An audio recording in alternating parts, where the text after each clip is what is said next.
is amazing at communications to get that information out to our larger community who might have the same questions. Just to start, I want to recognize what a difficult year it has been globally in a pandemic. Teachers throughout the country have really struggled. Our community, having a second wave of difficulty, has really also struggled.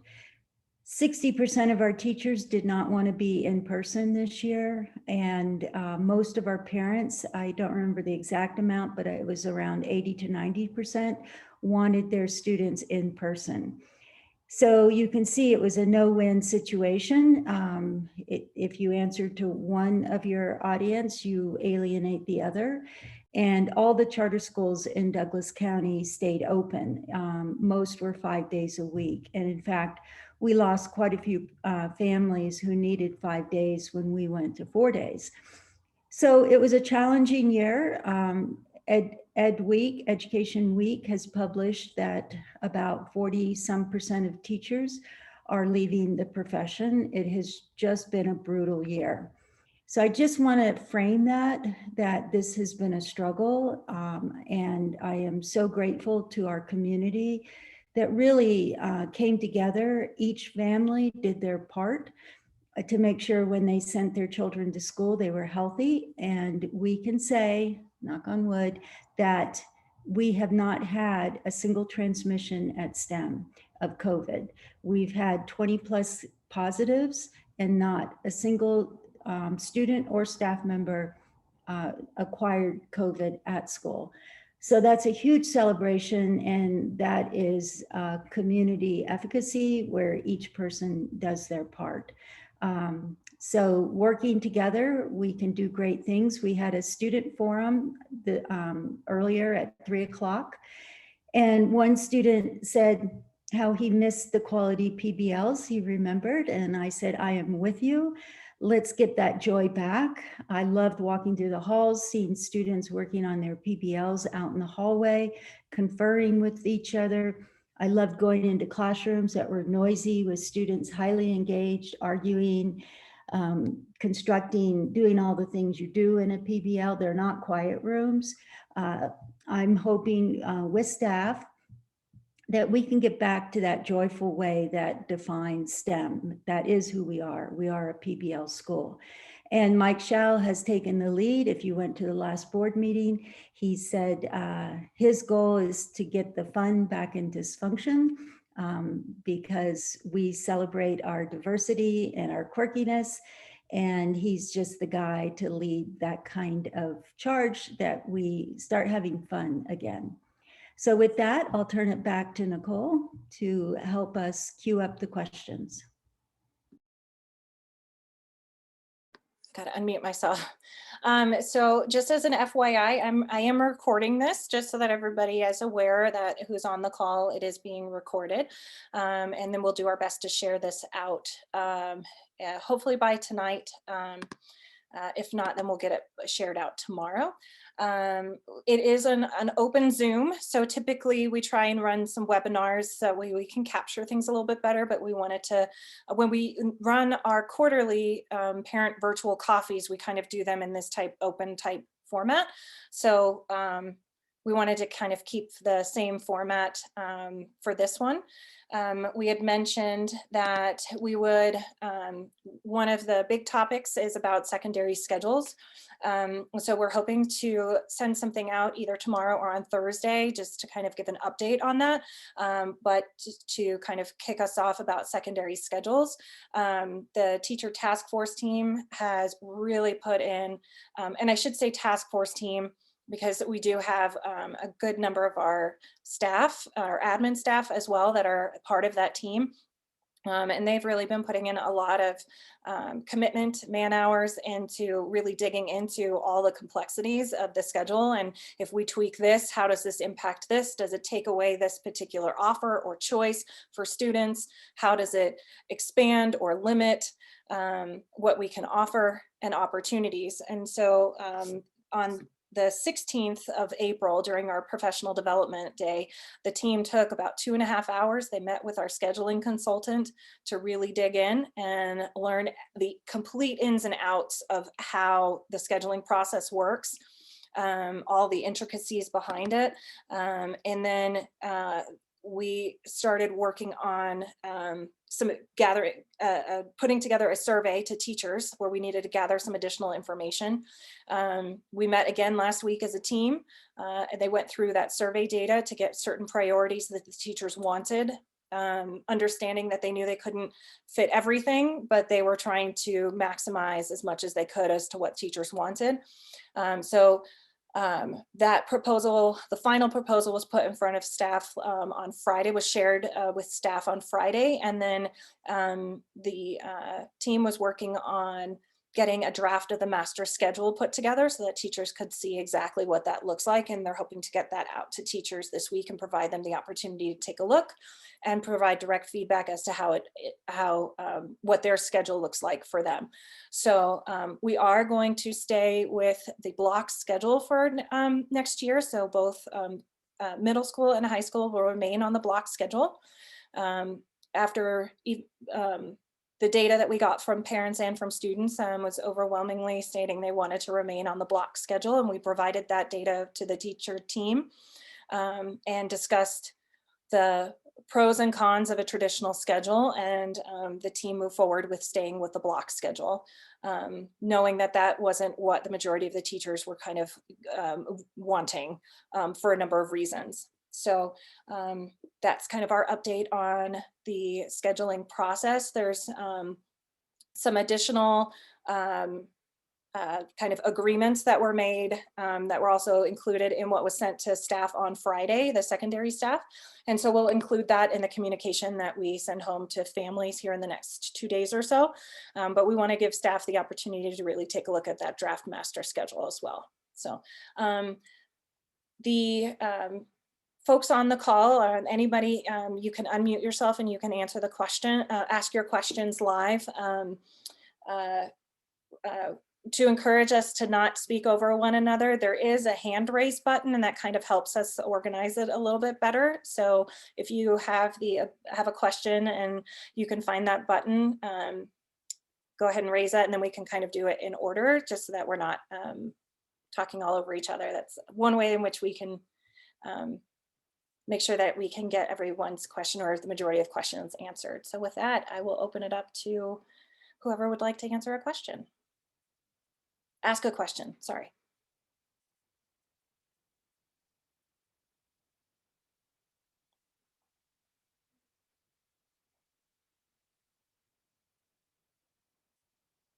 And if you can't find the hand raise button, the first person who wants to unmute and start talking can do so without raising their hand.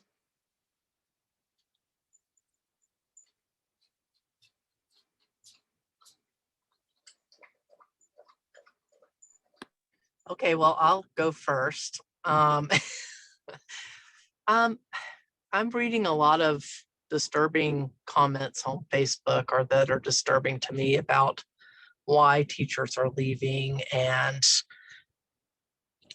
how they don't feel safe telling admin anything. And again, I don't know what's true and what's not, but are you, with these concerns, are you looking at having some kind of third party, or someone that teachers can speak with and feel safe, but yet it remains confidential? Or what are they doing to work with teacher satisfaction with administration, if all that is true? Yeah, great question. So I can, Dr. Uecker, if you want to take the lead on that one. I think the answer you gave at the student forum about our consultant would probably be a good place to start. And then for the admin team, anything that we need to add. But I do want to affirm, nothing is more important besides your students, our faculty, and we do everything we can. They are our treasure. They are why we exist. It's why our students come. PBLs. And what we said to the students, which is absolutely true, we are funded like Douglas County, and we start our teachers $1,000 more than Douglas County starts their teachers. A brand new teacher, no experience, bachelor degree in Douglas County starts at 39,000. We start our teachers at 40,000. And so we make sure wherever they are in the pay scale that we are higher. And so that's been part of the narrative that we have not paid teachers comparatively. And of course, you can only compare us to Douglas County.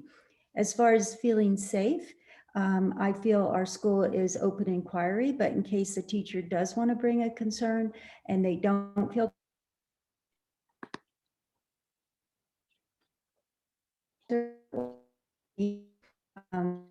Nicole will explain our process. So sorry, I'm not sure if she froze for everybody, but okay. Yeah. Sorry about that. So we do have an HR consultant. I believe we've had her for now 1.5 years. I know definitely for this entire school year, we've had an HR consultant that is independent of STEM, that staff can go to with any questions, report anything. That it can be anonymous. They can do their exit interviews with her. The information was shared from Dr. Wayman, I want to say at the start of the school year, and then Ms. Star Aki also just shared it most recently about a week ago. So we do have an outside HR consultant that is there for our staff if they want to take advantage of that.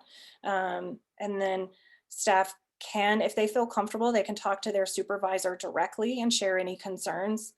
Information also gets submitted through the staff feedback team survey, which happens every single month. And that goes is shared. The staff feedback team compiles all of that information and then shares it directly with the leaders so that they can go through all of the comments that were submitted. And I'd also like our heads of school to speak to that, just so you can see the level that all of us are dedicated to our faculty. Mrs. MH, do you want to speak to that? Absolutely. Nicole took what I was going to say, which was the staff feedback team. They do just an amazing job and spend a lot of time and energy really making sure that our staff has an anonymous way to provide feedback. They are really thoughtful about the types of questions that they ask, how they ask them. They ask both like timely things that we really need to know right now, as well as longitudinal questions. So we have data over time and how things change. So their work has really been invaluable to me as a leader, and how I can really hear things from our staff. Additionally, of course, my door is always open. I had a teacher just the other day say, wow, you said your door is always open, and you really was. And so of course they can always come to me directly.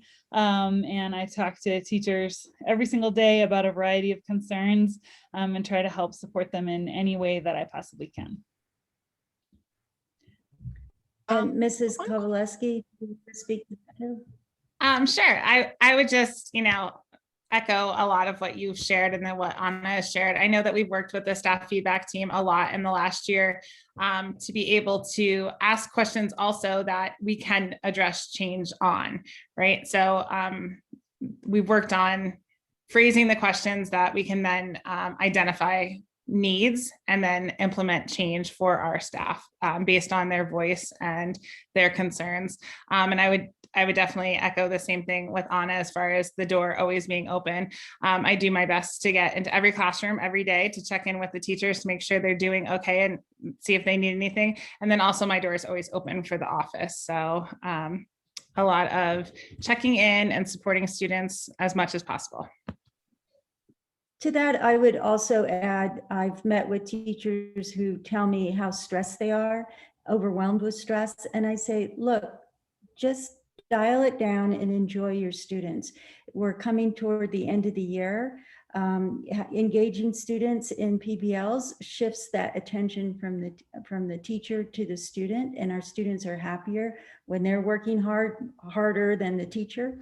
And so I encourage our teachers to not feel that stress, to enjoy their students for the time of this school year that we have left. We have a couple other administrators on the call. I don't want to put them on the spot if they're not ready to speak, but I see Mrs. Johnson, Jenny Johnson, if she wants to add anything about teachers, or Liz Dugan, you interface quite a bit with teachers as well.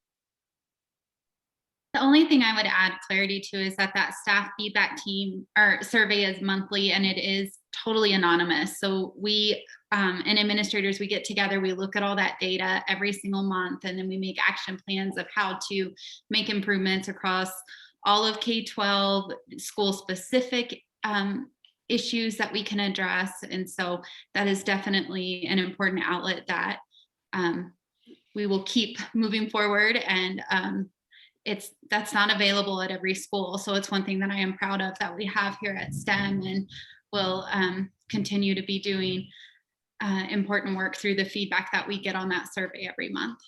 Yeah.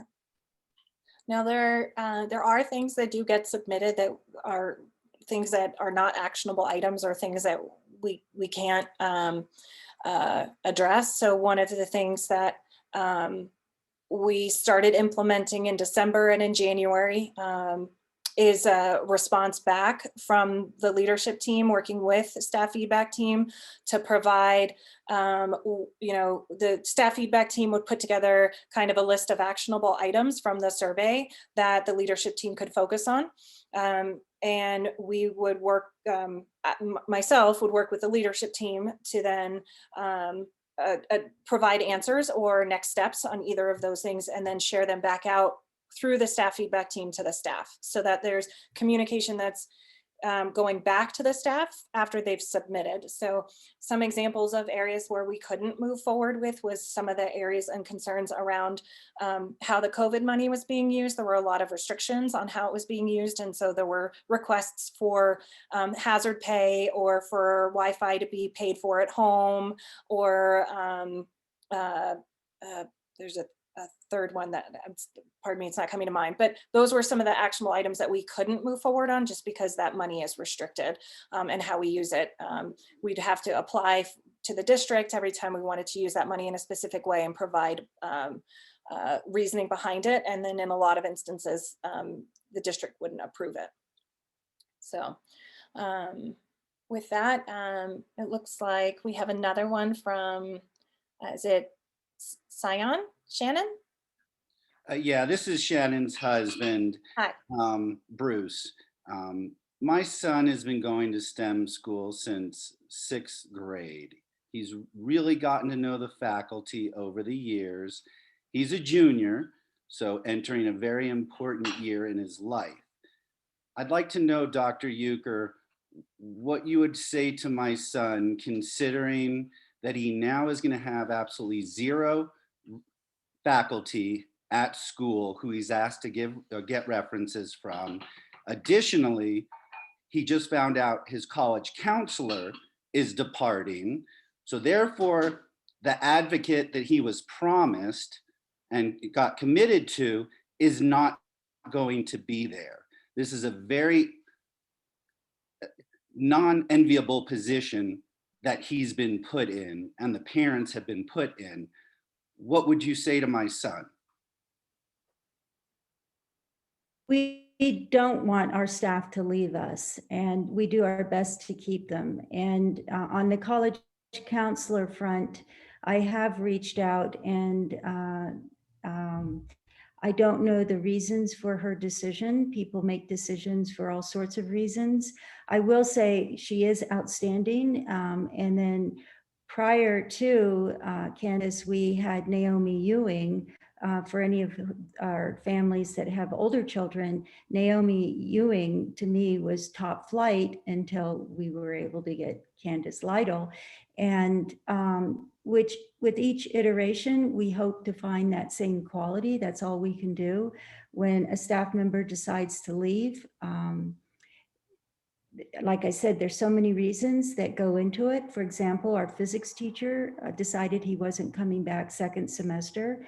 In the middle of the school year, for a teacher to leave is highly, highly unusual. And we didn't want that, but that was his decision, of course. Every teacher decides for themselves.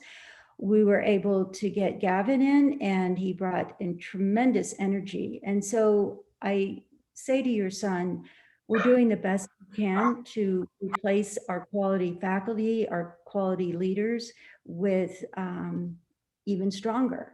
And we are very active interviewing. Some of our faculty have moved out of state or going to move out of state. Some have decided teaching is not for them. They're going to change careers. So what we're doing is, and we need to network with our families too, to find those candidates so that we can replace those who leave us with equal or better quality.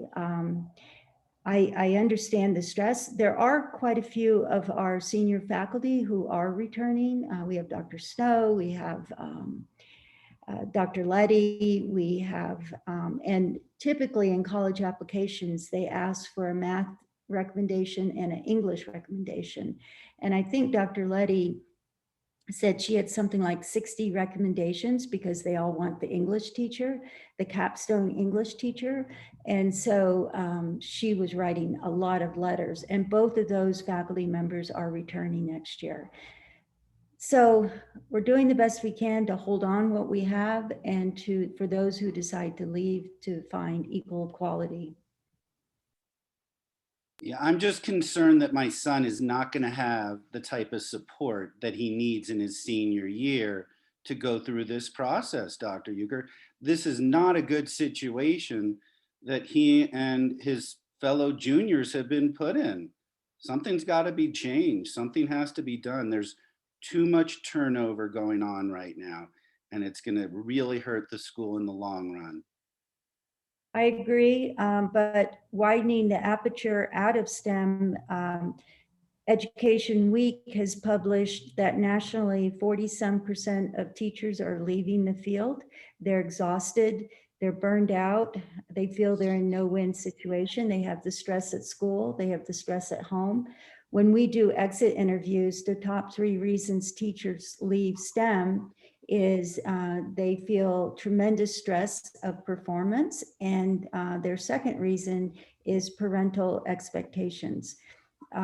So we are working to make sure our teachers feel fortified and protected to do the best they can without external stress.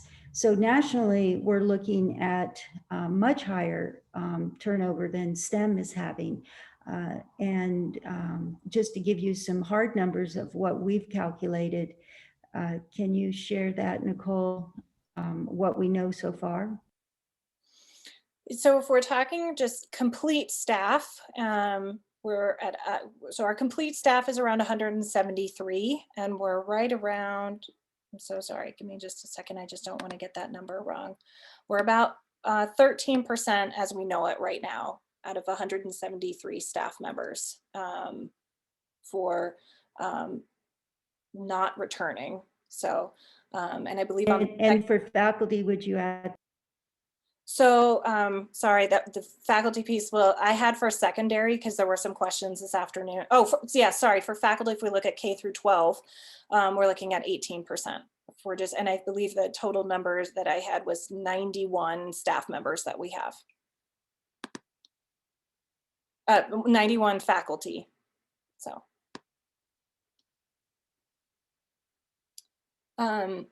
Jane, I believe you were next on the list with a question. I'm wondering about enrollment for next year. I'd love to know, are our numbers good? Are they not good? Is the waiting list full or not full? And I'm talking about all elementary and secondary. Thank you. Sure. So Ms. Webb, this one you can take. Okay, so we are looking quite nicely in the elementary. The elementary is full, and we do have significant wait lists for both kindergarten, the 4th grade, and the 5th grade. We do have the vast majority of our shortage for next year is located at the 6th grade. We are down 50 students from last year. So I do anticipate our enrollment will be very close to what it is this year. We will still be about 125 short of what our projected maximum enrollment is, which is 1875. So it has been a gradual increase since 2019. We had a significant loss. We lost close to 300 students at that point.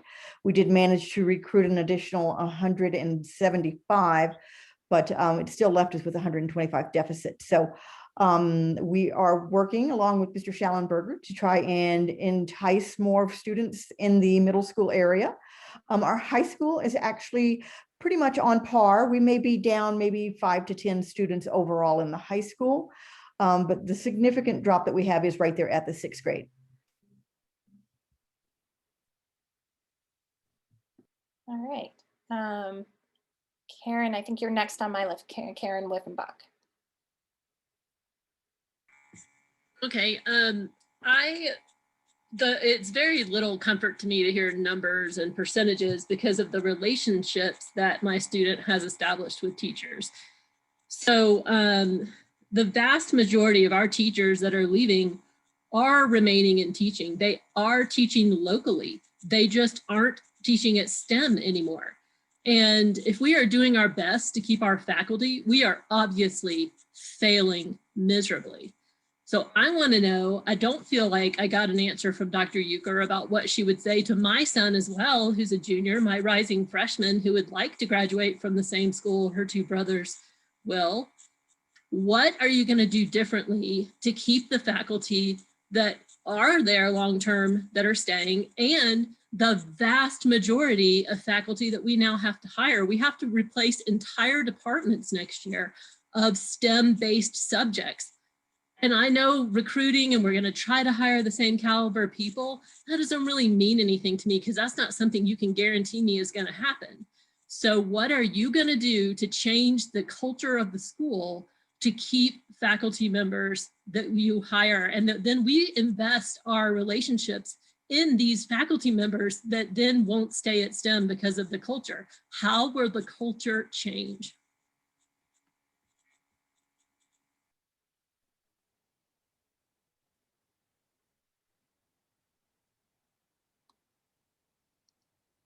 Dr. Euchre, are you? So I have an unstable internet. So if I freeze up, if someone else, perhaps Liz Duke can pick up where if I freeze. But one thing that happens in a school like STEM, and it happened for a few of the faculty members who are leaving. For example, we have a middle school science teacher who is AP trained and wanted to move up to AP Bio, and now the opportunity is there. In computer science, we have a computer science teacher who's been teaching 6th grade, and he expressed interest in moving up to high school. So he's staying, those 2 faculty members are staying, but now they have opportunity to move to where they wanted to. And they're working with ACC to get their credentials validated. So when this happens, for example, Dr. Campbell Smith, when she came to STEM, she was a middle school teacher, first time teaching, she had never taught. And she expressed interest in going to high school. When our high school AP teacher left, that gave her opportunity. So there is a flow that keeps teachers engaged by changing the subjects or the levels that they're teaching. Many teachers after a few years desire to change grade levels. And many of our teachers expressed different grade levels they wanted to teach. We couldn't accommodate all of them. And a few left when we couldn't accommodate what they wanted. Let's see, what was the second part of your question? Really, my entire question is, what are you going to do about the culture at STEM to keep teachers that you have to hire now and the teachers that are there? Well, I'd reach out to you, Karen, with the Parent Trust team. I'd also reach out to our strategic planning group that is the teacher care model.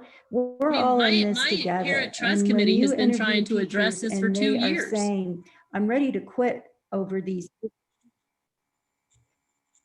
I just let me finish and then you can, unless I'm frozen. Am I frozen? No. Or for a minute. Okay. Okay. What I would say is we're all in this together.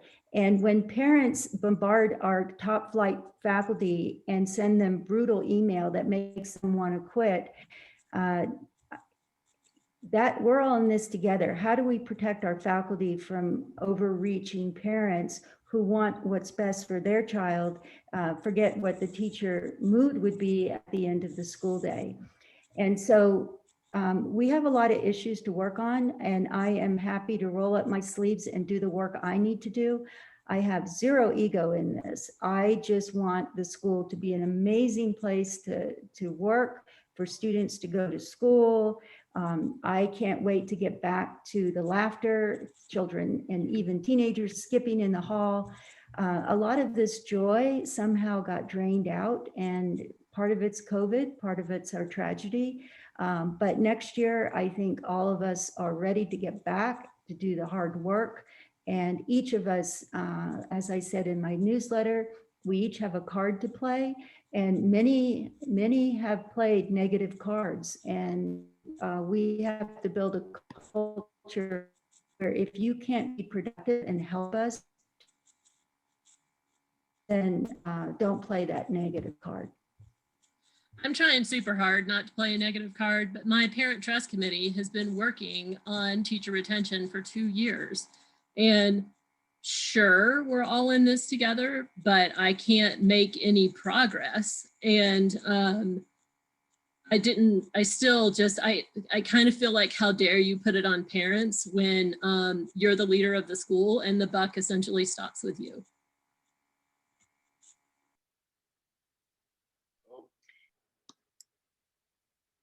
Okay, looks like she may have frozen.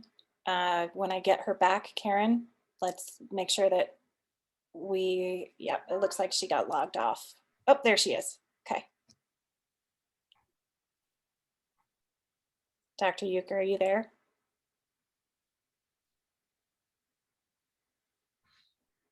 Okay, looks like I was gonna jump in, Nicole.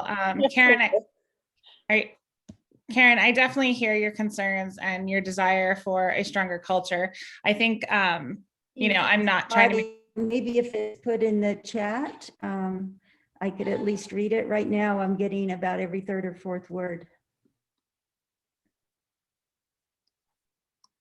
Okay, Lynn, do you want to keep going? Yeah, I was just going to say that this year has been extremely challenging with COVID, and it's not an excuse. It's the reality of teachers working remotely, or when teachers are in person, having to be in their classroom and not being able to have lunches or get together even as staff meetings and build off that positivity from one another. I can tell you that since many teachers have been vaccinated, we have been able to have more events, and we were able to have the happiness hour. We had an elementary school staff meeting. We played games with one another and we were laughing. Those moments are going to build upon one another, and that positivity is catching, right? But when things are hard and you're unable to lean on one another and share those moments and have that positive energy in a room, the negativity just grows and grows and grows, and it's hard. Like, it's been a very hard time. I can also say that we've made some very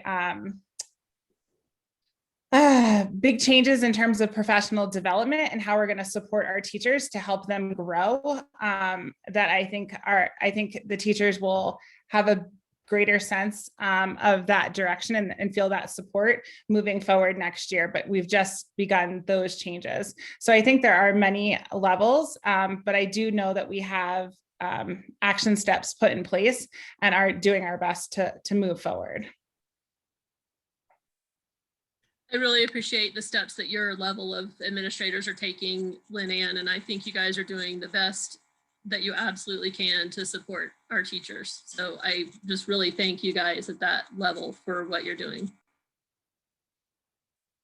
Well, I'd like to say it's the entire leadership team. It's not just one particular level. For the leadership team to work together to provide these opportunities, it comes from the top down. Okay, so what Dr. Euchre works on and the components that she works on, she filters that down to the school directors and empowers them to be able to provide kind of the ability for the school directors to work amongst their teams. There's a lot of things that Dr. Euchre has to manage with her with the budget and with facilities and those components that she can't be in every single meeting every single time. So I think that there's a lot of responsibilities that she does allow the school directors to have so that they can lead in their areas. It does take a team effort. Lori, would you like to? I have you next on the list. Hi, thanks, Nicole. And just want to say thanks to the entire team, the leadership team here for having this open forum. I think it takes a lot of courage and leadership to have at least this dialogue here, to hear all of our concerns. I just want to preface my question with, we've had our kids at STEM. Oh my gosh, my older son's been here since you guys opened the elementary school. And they've just had, both of them, a really good experience in spite of the challenges that STEM has faced over the years. They've both been really challenged, well supported. They found their people here at this school. And we have no intention of taking them out of the school at this point.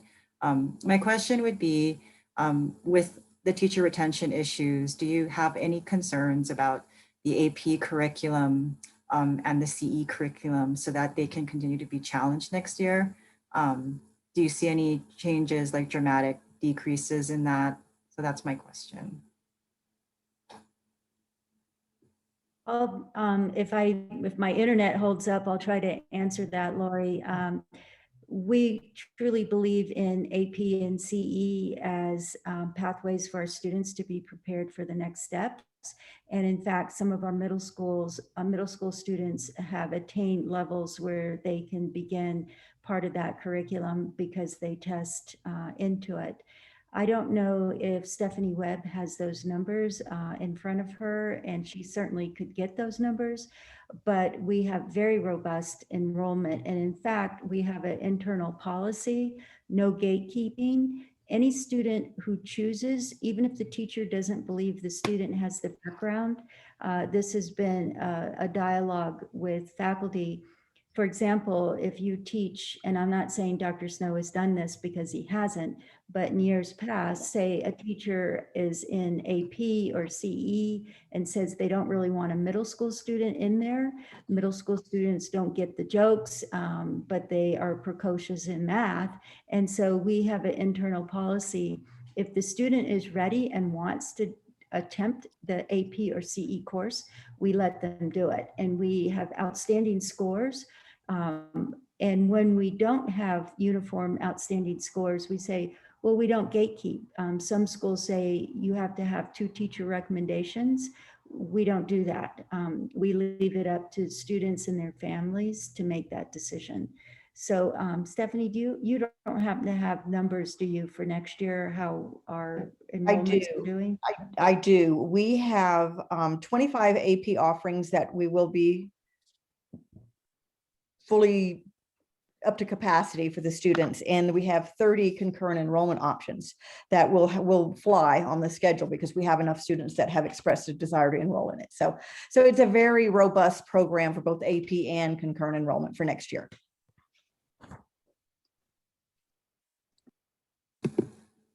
Okay, thank you. Can I jump in there, Nicole? I wanted to just address the concern with parents attacking teachers. So I definitely have been involved and fielded emails from parents to teachers that are heated or they are upset. But I think as an admin, I understand that we all have a lot going on in our lives and you are their parents. So when the emails come, they are often out of frustration and maybe not understanding the whole story, right? So I think as an administrator, my job is then to get in there and speak with the teacher and speak with the parent and find out what needs what needs need to be addressed, right? Like, how can we best serve your child, our student? I think that there have been very few cases where I've actually had to speak to repetitive, unkind emails, but it's that initial biting email that often comes to the teachers that is upsetting. But it's that calm down moment, and let's look at beyond the emotions of the email. And most often we're able to, and then move forward. But it is a challenge, and they do happen. But you guys are all parents, or most people on the call right now are parents and are reactive sometimes. And you know, we all make mistakes. Teachers make mistakes, parents make mistakes, kids make mistakes, admin makes mistakes. And I think just getting into the basic needs of, these are our students and we need to do what's best. So I think that it's not a huge amount of emails, at least at the elementary. I don't know, Anna or Jenny or Liz, do you field many of them? I can speak a little bit, and I would echo everything that Ms. Kowaleski said. And I think a lot of you know that I'm a STEM parent in addition to my role in secondary. I have a third grader, and I encourage all of the teachers that I work with, like, if you get an email that is hard, like, pause, send it to me. And very often what we do is we pick up the phone and talk to the parent or guardian of the student. Because I know as a parent how much we all want for our children, and maybe the teacher made a mistake, or maybe the parent made a mistake, or maybe an email was fired off in a moment of frustration. And that real human connection, I haven't had one yet. I don't think that we weren't able to at least come to a consensus on that. We all have our best foot forward and our best intentions for how we can support the student in their learning. And I am always there every single time. I tell teachers that I support every day, like, I would tell them, like, I don't want you to feel like someone's angry with you without me standing by your side, and we'll take the phone call together and we'll talk it through. And I find that very often we can work it through, and sometimes those first initial emails are hard. Our teachers are passionate people and they care. And sometimes it's hard to hear those frustration emails, even though we can usually work through it. All right, thank you. Kristen, I had you next on the list. Hi, hopefully you can hear me okay. Again, thank you, Dr. Euchre, for giving us this opportunity. There has been a lot of emails going around and stuff on Facebook, and we really are just looking for some accurate, realistic data to help us understand if we really should be irate, if we really should be jumping in and raising our hand for concern, or if this really is just kind of a typical year. So there's been a couple of comments that we've been talking about that has to do with the teacher stress. And as you highlighted, the fact that teachers are feeling a tremendous amount of stress, and this has been an unprecedented year. And then we also hear not only this potential shift to the traditional from the block schedule that really, I think, sent a bunch of parents into a bit of a tailspin, wondering what that was going to do, not only to their student, but also to our beloved teachers. And then we also heard that their planning periods were being cut, and they would lose a full planning period that they've normally always had. And so the concern is our teachers are already under a tremendous amount of stress, and here we are adding to the equation. So I guess I'm not sure I understand the rationale behind the taking away a planning period when it's sounding like enrollment has not taken a catastrophic hit. I think we've all kind of seen in the news that budgets are not in terrible shape. And I thought we actually were getting some more money from the last couple of years from some bond issue that was passed. So we just really want to understand what goes into some of these decisions so it can help us kind of understand what's going on. Okay, there was a lot in that question, Kristen. I'll try to get to some of it. Just so you know, the Douglas County bond was for facilities and teacher pay on the Douglas County side, not for charters. So we were able to get a rooftop unit or two out of that bond, and then the ballistic film they paid for. So we did not get any funding from the bond that passed to help with teacher salaries. And I don't believe Douglas County actually did anything for their teachers. Last year, their salaries were frozen to 2018, 2019, and teachers had to take 2 or 3 furlough days and admin had to take 5. At STEM this school year, we were able to give our teachers a 5% raise. And when you compare 5% to a previous year frozen, that's quite a differential. We were committed to make sure our teachers distance themselves from the Douglas County pay scale. So that is a very high priority. On the block versus traditional, we ask our teachers. And interesting, our middle school teachers wanted traditional. They cited that middle school students have less attention span. And but when we went to our students and our parents, they wanted block schedule. And I think behind all that partly was fear of homework, having homework from multiple classes. And we just didn't have a timeline to kind of separate those two issues, because we could always do alternating classes for homework. But we landed on block schedule. We're going to keep it the same. Teachers who are teaching in the core and have multiple preps are still have their 2 planning periods. We had a task force headed by teachers and made several concessions to make it realistic.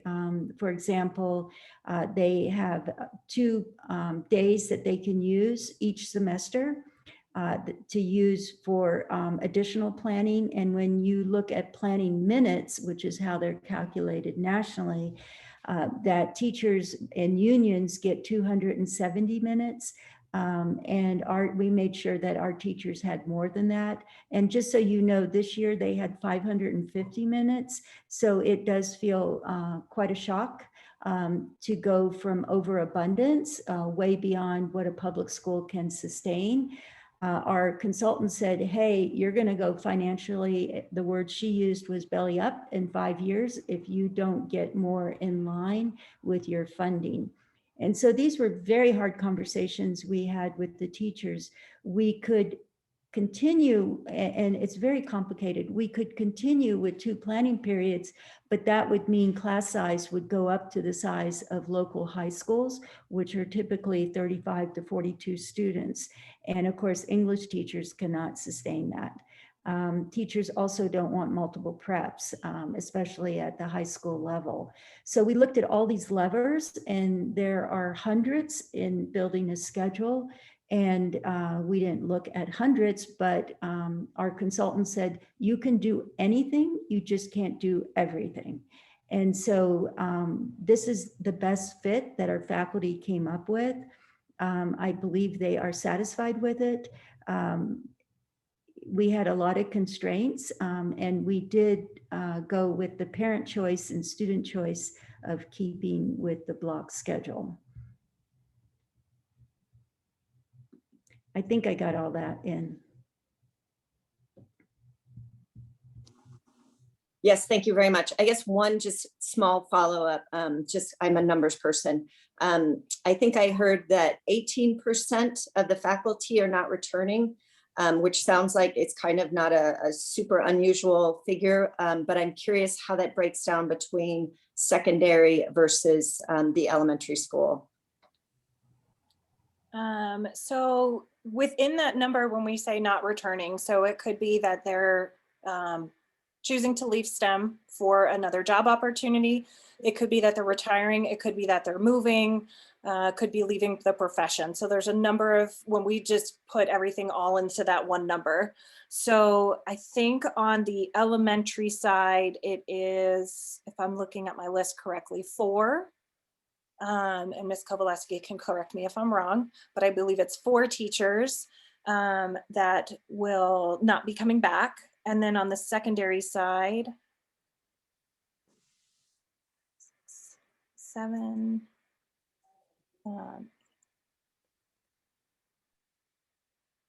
I have 10, I believe, on the secondary side that will not be returning And then we had 3 that were a reduction in force.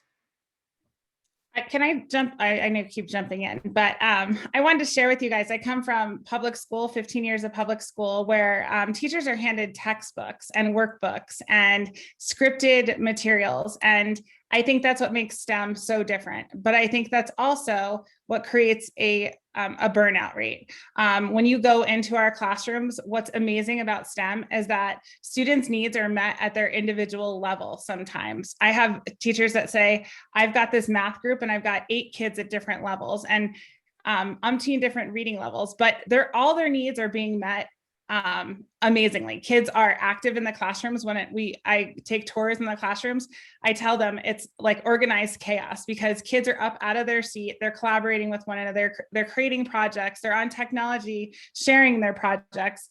All of that comes from the heart of every single teacher at STEM. It's not a curriculum. It's not a textbook that's purchased. It's not scripted. It's all the creation of the teachers. And then the day-to-day energy and exertion it is to make that magic happen. So our teachers are by far none like the best teachers I have ever met, but I can tell you they're also the hardest workers and they have to put in tremendous effort. And that's not for every single teacher. Like it is hard, especially for a new teacher. I think we're trying to do our best with hiring this year and explaining that and also selecting teachers that understand or have the basis of what it is to be a teacher and then trying to get them prepped with the PD to be able to offer what STEM does, that magic PBL and active engagement that we offer our students. But understand that that's so much work, like what they do every day. And until you come in and volunteer, I'm sure many parents on this call have come into STEM to volunteer because you guys are active and you want answers and you want to be involved. But truly, parents don't realize until they come into any school, whether it be public or whether it be STEM, the amount of work and effort it takes the teachers. And it's not just 7:30 to 3 o'clock. Our teachers are working nights, they're working weekends, and they give it their all. So I can understand why after 4 or 5 years, that exhaustion and burnout and the want to continue to go. But then when life enters and you've got struggles at home or finance, teachers don't make a lot. You know, we try to be competitive, but they don't make a lot. And is it worth the amount of work and the time away from their families that they're giving? They have to make those decisions for themselves. So it's understanding also what each teacher is providing to your students and how different it is to a traditional school. Okay, Rebecca, you had a question. Yes, hi. Oh, I think you froze. Hi. Okay, she might have frozen. I know she's frozen for me, so hopefully she'll make it back, and when she does, we'll It's open forum. Uh-oh. Okay, there you are. Am I back? Yes. I turned my camera off because maybe that's eating up some data. So hopefully I won't freeze. So thank you for having this open forum. The nature of my question is more to clarify, to go back to the issue of some of the narratives that we're seeing, some of the competing narratives that we're seeing, and to try and get to some of the root of it here. What we're seeing, you know,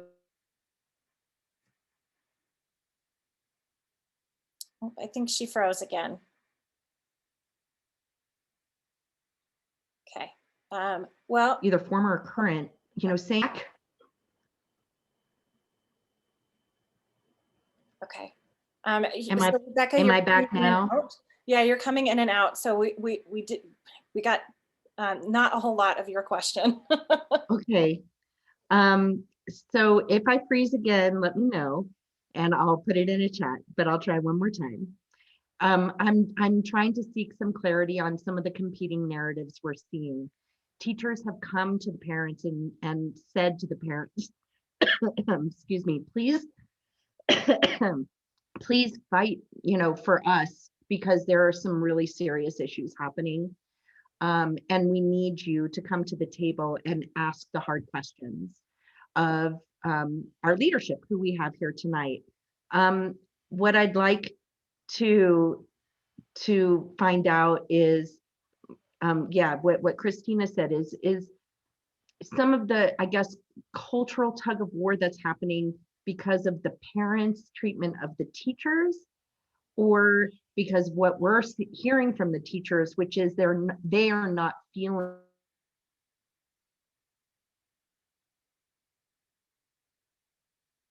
Okay, Rebecca, you froze again. So I would say that it's a blend of oh, okay.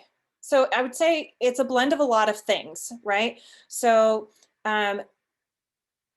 a teacher could get an email from a parent, right? And it could be very stressful for them. The experience that another teacher has might be very different. We could have a teacher that is truly just upset, right? So they just don't like the leadership of the school. They don't like the decisions that were being made.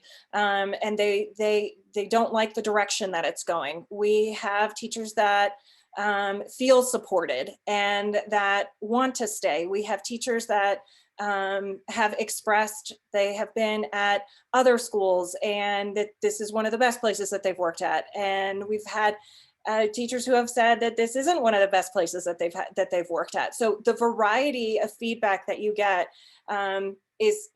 it's all encompassing. So what we really try and do is we try and through that staff feedback team, which when we say it's anonymous, it truly is. So a teacher can fill that out as many times as they want to. It's done through Google. So you can't put any restrictions on how many times somebody can submit something. So they could fill out that monthly survey up to 50 times if they wanted to say whatever they wanted.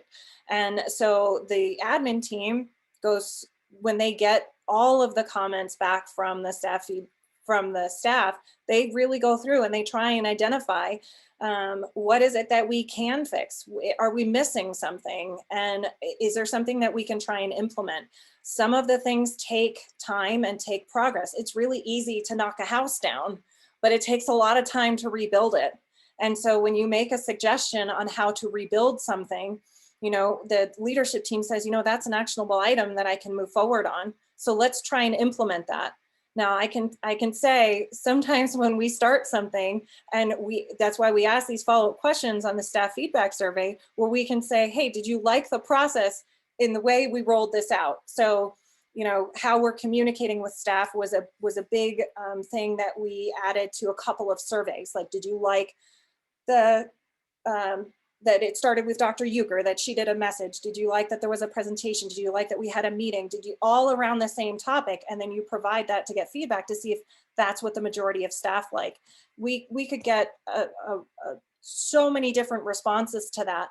And what we try and do is we try and go with what the majority are trying to tell us on how to move forward. Some people don't like the way in which we move forward.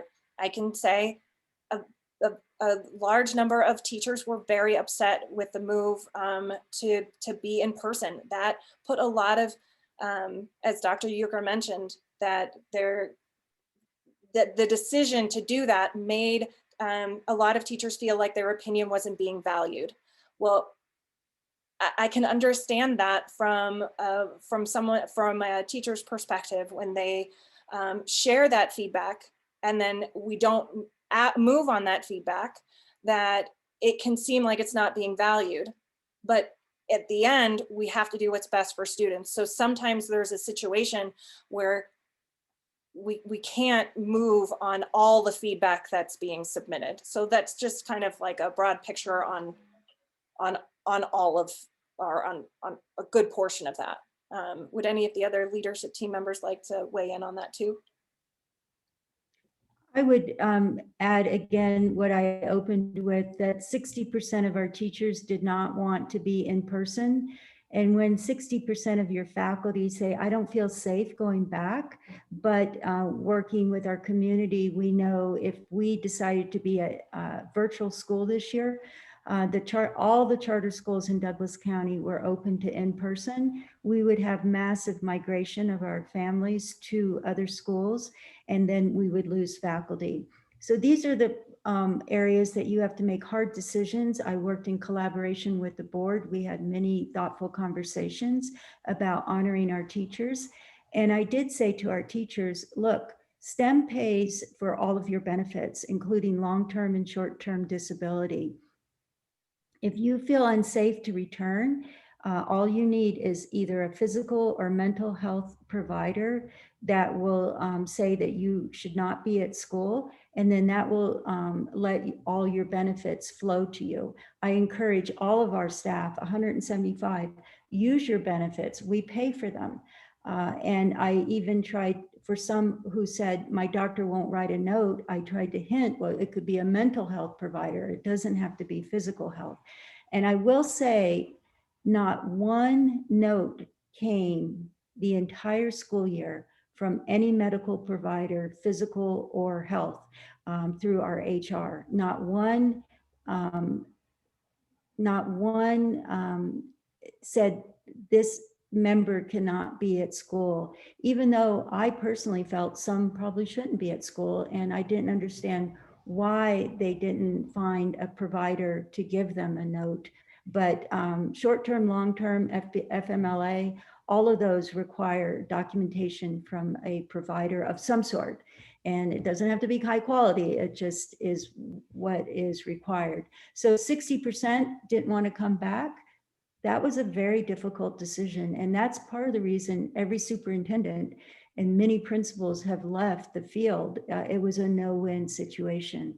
We're going to rebuild. We're going to have an amazing school with a lot of joy next year. Those who are committed to returning are going to do the heavy lift.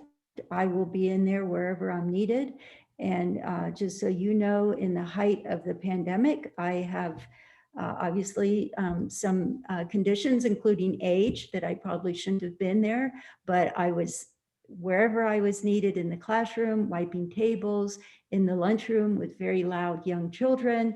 I definitely felt if I'm asking teachers and our custodial staff to do this work, I'm going to be there too. So I was there, and it was a difficult time, but now's the time to look forward and how can we bring joy and back to what makes STEM such a magical place for those willing to do the rebuilding. Any others on my team that want to speak to that?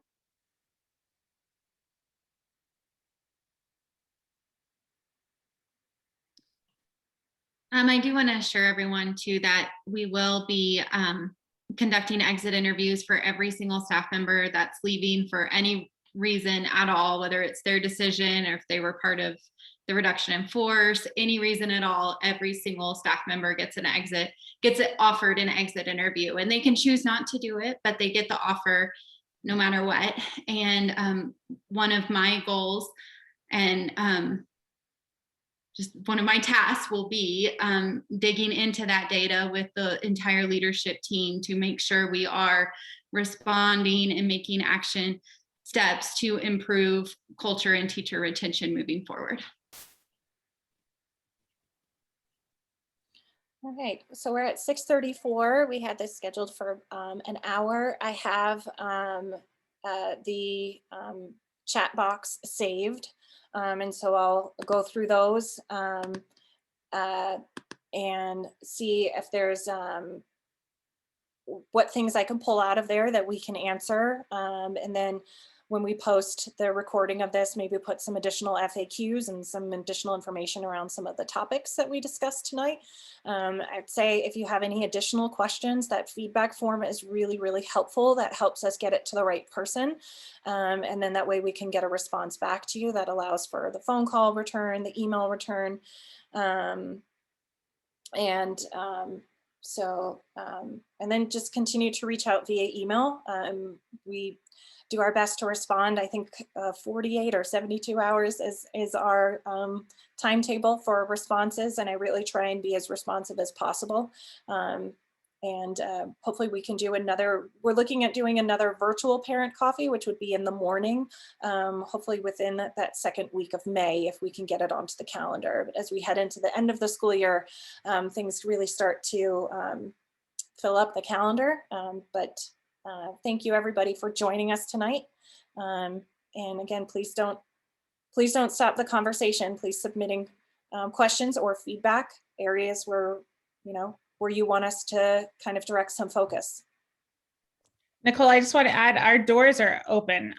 The admin doors are open, and you know, whether it's email or just asking to meet or a phone call, anytime. So please reach out. Yep. Yep. Thank you. Have a great evening, everybody.